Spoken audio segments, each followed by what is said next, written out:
आज की कहानी है माँ की दौलत। एक गांव में श्याम नाम का आदमी रहता था। उसकी पत्नी का नाम गंगा था। उनके 2 बेटे और बेटियां थीं। एक छोटा सुखी परिवार था। श्याम ने अपना सब पैसा उसके बेटे और बेटियां इनकी पढ़ाई, शादी और उनके लिए अच्छे घर बनाने में खर्च कर दिया। श्याम के बेटे और बहुएं स्वार्थी थे। माँ बाप ने इतना सब किया था, फिर भी श्याम को अपने बेटे बहू के रहमो करम पर जीना पड़ रहा था। उन दोनों को बेटों और बहुओं से बहुत ज्यादा हीनता और अपमान का बर्ताव मिलता था। अचानक एक दिन श्याम की मृत्यु हो गई। गंगा मात्र अकेली रह गई। गंगा ऐसे ही उदास मन स्थिति में मंदिर गई। वहां उसे उनकी बचपन की सहेली शांता मिली। उसे देखकर उसे अच्छा लगा। गंगा को उदास देखकर शांता ने गंगा से उसकी उदासी का कारण पूछा। गंगा ने अपने दुखी जीवन का सभी विवरण उसे बताया। वह सब सुनकर शांता ने गंगा से कुछ कहा। वो सुनकर गंगा को थोड़ा सा आधार मिला। दूसरे दिन सुबह शांता के बताए अनुसार शांता एक बैग लेकर गंगा के पास गई और वो जैसे पहली बार ही मिल रही हो ऐसा बर्ताव किया। शांता ने गंगा को गले लगा लिया। गंगा ने शांता को पूछा, शांता तुम यहाँ हमारे गांव में कब आई और किसके घर ठहरी हो?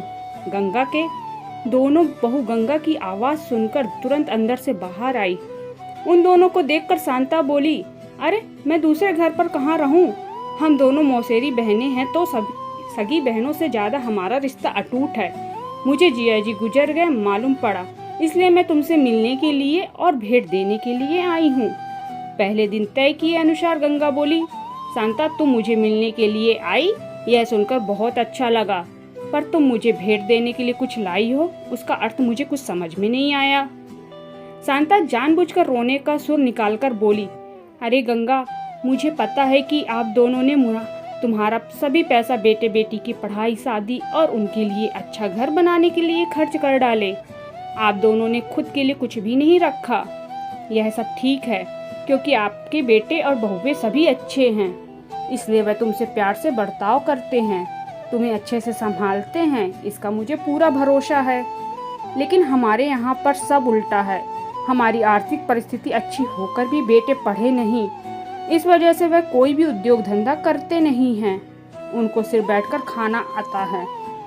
अमीर हैं, इस वजह से उनकी शादी भी हो गई, परंतु उनकी पत्नियां हम दोनों का बार बार अपमान करती रहती हैं और मेरे बच्चे वह देखकर भी कुछ नहीं बोलते उन्हें। फिर शांता आंखें पोंछने का नाटक करती है और वह आगे बोली, अभी ऐसी परिस्थिति में हम दोनों को जीने की इच्छा भी नहीं होती और अब हमारी जिंदगी भी कितनी बची है। इसलिए मैंने तय किया है कि मेरे पति का नज़दीकी कोई भी नहीं है और तुम्हारे सिवाय मेरा कोई भी नहीं है, इसलिए सब पैसा बेटों को देने के बजाय तुम्हें आधे पैसे दे दूं। ऐसा विचार करके मैं मेरे पति की रजामंदी से 25 तोला वजन के 10-12 सोने के गहने और 50,000 इस बैग में लाई हूँ। इस बैग में 45,000 की नोटें हैं और 1 रुपये की 5,000 नाणे हैं। अभी तुम कुछ भी ना कहते हुए हमारा प्यार समझकर यह बैग और उसकी चाबी ले लो। मैं सिर्फ तुम्हारे पास चाय पीकर तुरंत चली जाऊंगी। शांता का यह बोलना सुनकर सास की बहन कोई सामान्य औरत नहीं है, बल्कि बहुत अमीर औरत है और धन की तिजोरी साथ लाई है। ऐसा विचार करके गंगा की बड़ी बहू प्यार का नाटक करके उनको बोली कि क्या मासी, आप इतनी जल्दी क्यों जा रही हो? अभी आए हो तो रहो हमारे घर 2-4 दिन। आपके बेटे और बहू की नई पीढ़ी के हैं, इस वजह से आप उनके तरफ ध्यान मत दीजिए। शांता उसे बोली, मेरे पति के दोस्त आज प्लेन से रात को 12 बजे हमारे घर आने वाले हैं, इस वजह से मुझे जाना होगा।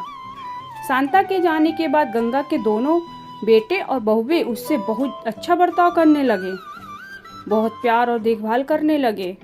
गंगा खाना खाने के बाद रात को अपने रूम में जाकर दरवाजे की कुंडी लगा लेती। शांता ने दिए हुए पैसे पत्थर पर पीटकर बजाकर गिनती थी। आवाज रात के समय स्पष्ट उनके बेटे और बहुओं को सुनाई देता था और उनका गंगा पर और ज्यादा प्यार बढ़ने लगता। ऐसा 5-6 महीने तक चलता रहा, लेकिन पैसे गिनने का काम खत्म नहीं हो रहा था और ये सिलसिला गंगा ने अपने मरने तक चालू रखा।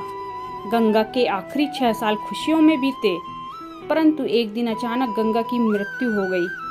उसके जाने के बाद रिवाज और लोकलाज के लिए उसके बहुओं ने और बेटों ने आंसू बहाए। फिर उन्होंने शमशान में आने के बाद उन्होंने तुरंत माँ के रूम में जाकर उस बैग का ताला खोला। और क्या, उनको धक्का लगा, क्योंकि उसमें सिर्फ पुराने समाचार पत्र, 4-5 वजनदार पत्थर और सिर्फ 1 रुपया था।